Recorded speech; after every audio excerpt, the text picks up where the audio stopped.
Como é que é feito esse cálculo, Moutinho?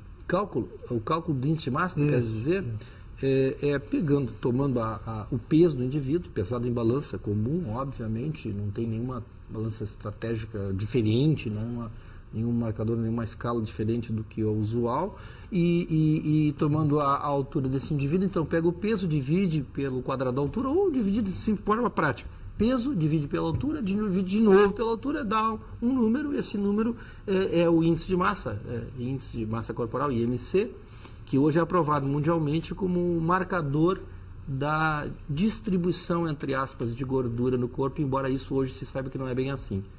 As impedâncias, as tomografias, as ressonâncias mostram melhor isso, mas como índice geral e simples de calcular, o índice de massa ainda é um parâmetro adequado, considerado assim como peso divide indicador.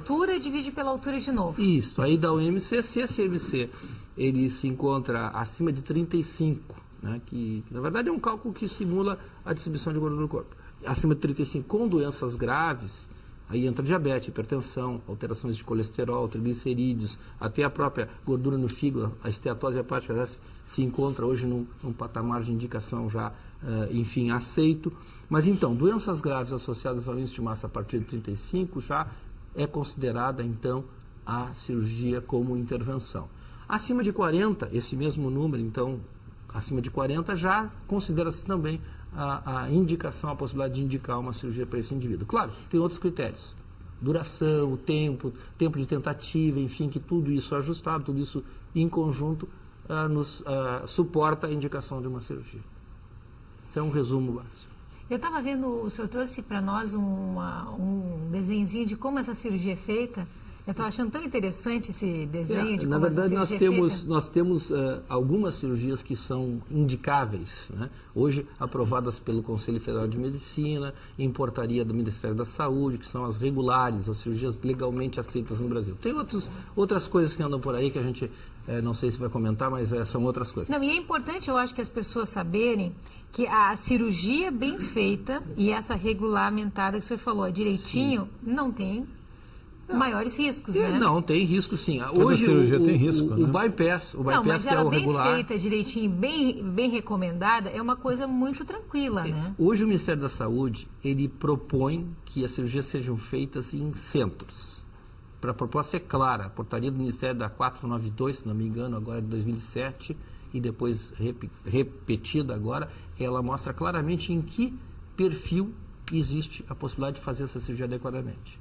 Perfil de equipe multidisciplinar, de acompanhamento permanente, de suporte, estrutura de alta complexidade hospitalar, enfim, especialistas que são dedicados a isso. Então, dentro desse nível, hoje, a cirurgia bariátrica, agora, no último congresso internacional que foi em Los Angeles, no mês passado, foi apresentado algumas apresentações, assim, giraram em torno do risco. Hoje, o risco da cirurgia bariátrica feita em centros de excelência ou centros de referência, ele equivale a uma cirurgia de vesícula, 0,3%. E equivale a uma cirurgia de troca de quadril, prótese de quadril. É o mesmo risco. Claro, como são disse, cirurgias grandes, feitas, né? Cirurgias grandes, mas cirurgias de porte, para o porte de baixo risco. Uma coisa importante, sim, Ana Paula, é que o que o Cláudio está falando, que tem que ter, assim, não só a experiência dos médicos, né, mas como também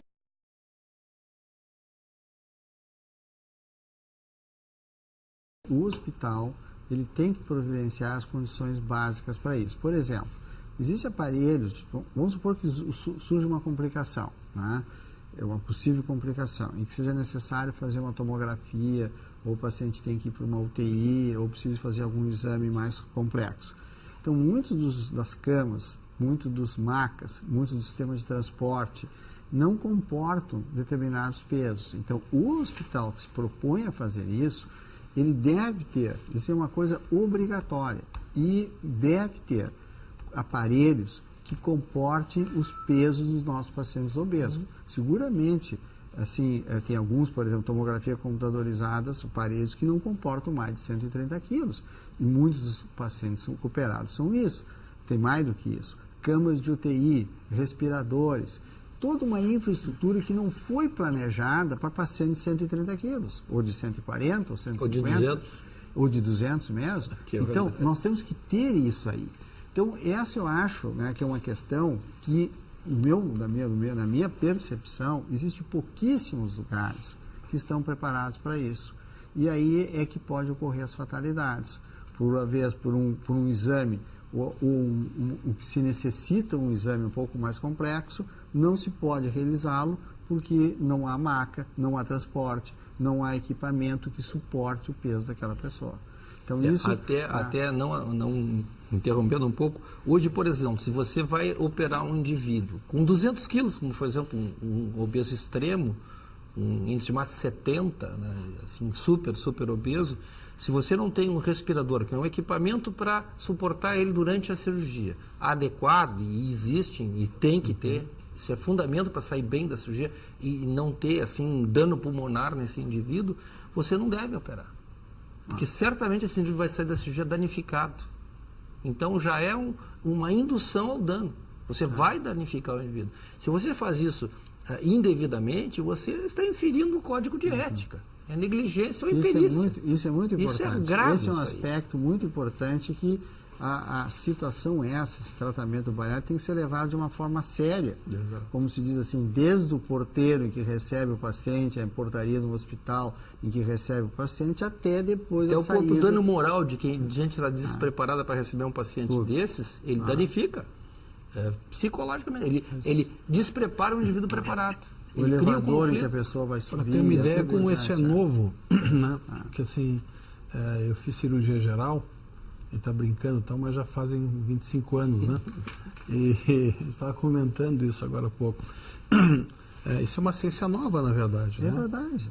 Porque há 25 anos atrás não se falava em nada disso. Aliás, o grande obeso, mesmo para operar vesícula, era uma dificuldade. A gente, na época, não fazia. E hoje ainda temos uma coisa melhor ainda, é a laparoscopia. O grande obeso, quando a gente pensar no ouvido, a laparoscopia é uma dificuldade. Não, hoje o grande obeso é o mais beneficiado. Tem um da indicado. laparoscopia. Desde que não tem equipamento para fazer, né? Tem que ter uma ótica de 40 centímetros, tem que ter trocatas especiais e assim por Eu diante. me lembro na época de estar fazendo cirurgia geral, inclusive eu tinha um colega de residência muito engraçado, e eu me lembro da gente estar operando uma grande obesa num hospital bom aqui, num dos de excelente nível aqui. Primeiro, a cama cirúrgica nós tivemos que amarrar a paciente, porque o paciente não cabia, não parava, as pernas caíam fora. Segundo, a iluminação. Quer dizer, e isso que na época a gente falava em que grandes, eu cheguei a citar isso na semana passada, grandes incisões, grandes cirurgiões. Era uma Isso cirurgia terminou de em 1990. Pois é. Terminou isso aí. Quando começaram a fazer endoscópio, eu me lembro dos professores na faculdade comentarem que, pois é, agora essa gurizada resolveu fazer por canudinho. Eu fui ameaçado de demissão quando comecei a laparoscopia no meu hospital. Bom, eu me lembro. Eu e o meu colega fomos ameaçados pelo chefe. Você está louco. Isso não se faz. Você está causando danos. Você ou para de fazer, ou... Aí nós fizemos uma frente e tal, buscamos um pool de apoio, mostramos as vantagens, provamos. Aí nos deixaram, foi uma concessão. Na minha formação de cirurgia geral, que eu considero muito boa, que eu peguei uma época na Santa Casa que a gente fazia quase tudo, endoscopia não passou pela formação. Eu tenho 2 filhos que acabaram de terminar a residência, tem um que está terminando a plástica no Rio e outro que está fazendo um 3º ano de geral, ele está na parte de trauma do Cristo, em que também eles já estão participando de cirurgias endoscópicas. Mas não é a formação ideal ainda. Hoje aqui é uma no país ainda não. Né? Aqui não, é um método. Na verdade é um método, não é uma especialidade. A gente não pode confundir especialidade com método. Mas não tem muita gente que usa, né? Não, mas isso pela dificuldade. Mas é um método. O método do indivíduo pode ser treinado, adestrado e utilizar. É como usar uma pinça tradicional e usar uma outra pinça mais desenvolvida, até com um chip na ponta. Né? Mais ou menos as óticas são isso Mas hoje. como eu sou grata que esse método existe. É verdade. Não, é o que eu estava comentando. Eu acho que eu fiz uma boa formação em geral. Mas se tu me der um material para fazer endoscopia, eu não vou conseguir fazer nada. Para te ver assim como a coisa é. Hoje, o treinamento é um treinamento especializado. Exatamente. Hoje, existe um estudo chamado LABS. Saiu há 30 dias atrás. Uma revista americana em que é um estudo que ele mapeia todos os vídeos de laparoscopias e cirurgias na área bariátrica anualmente, e geralmente eles somam 3 anos. O Lebes de 3 anos, o trianual, saiu agora, onde mostra assim, o que acontece em cirurgia aberta e cirurgia laparoscópica. Cirurgia aberta, 0,2% de risco. Cirurgia laparoscópica, 0,2%. Cirurgia aberta, 2%. É só 10 vezes mais. Isso pelo uma tal ANS 196, né, professor? É quando diz assim, quando um procedimento é menos arriscado, quando é obrigatório usar o 1, isso já se torna praticamente ilegal ou antiético tu usar o pior. Fora o custo. Fora o custo. Tá? E aí, o tempo de hospitalização. Tudo. Hoje nós damos alta. Hoje nós damos alta da manhã do 3º dia. Não, é inacreditável. Outros pacientes operados anteriormente tiveram alta no 5º dia. Hoje é 2 dias e meio. É a metade do tempo. Por laparoscopia. Isso aí, né, Motim, tem alguns convênios ainda que insistem nessa história de não permitir que os pacientes operem por cirurgia laparoscópica. Sabe quem é que está resolvendo isso? A lei. Nós temos hoje associados ao nosso grupo 42 ações ganhas, nenhuma perdida. Tem advogado que está ganhando dinheiro, está feliz. Isso devia ser feito naturalmente, né? O nosso país, eu acho que não precisava usar esses artifícios assim. Porque para o paciente é uma alegria não ter que existe fazer estudo grandes de custo cortes. efetividade hoje mostrando claramente que a partir do 2º ano a cirurgia laparoscópica começa a dar lucro em relação à cirurgia aberta. E a cirurgia aberta continua dando prejuízo, porque vai ter hérnia, vai ter isso mais. Muito menos custo global, não é o custo só momentâneo. Não é um investimento orçamentário. É o custo global, efetividade que é adiante que se mede. A recuperação é muito mais demorada, né? Não, absenteísmo. Por exemplo, o indivíduo que tem hérnia, 2 anos depois de uma cirurgia aberta, ele vai passar mais tempo fora de trabalho, ele vai custar de novo. Outra internação, telas, porque são telas grandes, imensas. Então, esse indivíduo vai custar de novo. Não, e o que ele vai sofrer, né?